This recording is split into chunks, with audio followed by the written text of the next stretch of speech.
आमर द्वितीय मिश्रण पर्व पूर्व गोटे छोट दलर मत आपण माध्यम प्रेस एवं मीडिया बंधु माध्यम आम ओडावासी पाखे रखा चाहूँ। प्रथमे आपण मानक धन्यवाद कि आपण माने आसी प्रेस एवं मीडिया बंधु मानक अनेक स्वागत।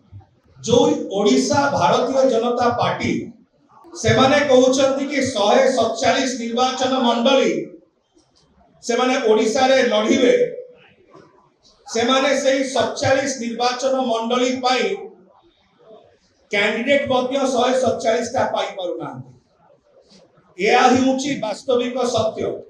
एते दिन हे गला 21 टी लोकसभा निर्वाचन मंडली रो सेमानकर कैंडिडेट लिस्ट अनाउंस हे गला, किंतु अभी पर्यंत ओडिशा रो भारतीय जनता पार्टी गोटिए मध्य विधानसभा कैंडिडेट रो ना अनाउंस करि पारि नै, घोषणा करि पारि नै।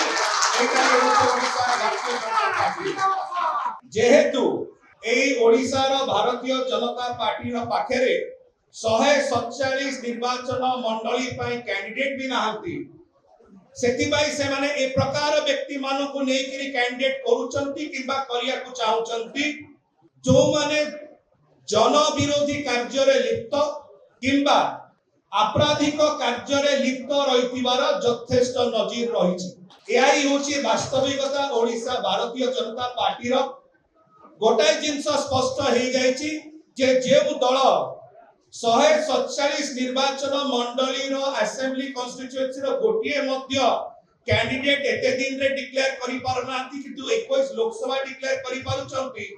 ताकर स्थिति, ताकर भावना एवं ताकर असहायता संपूर्ण भाव में परिप्रकाश होछि। एटा ओडिशा वासी को सामने स्पष्ट हो जाइछि। ओडिशा वासी भला भाव जानिचंती। धन्यवाद।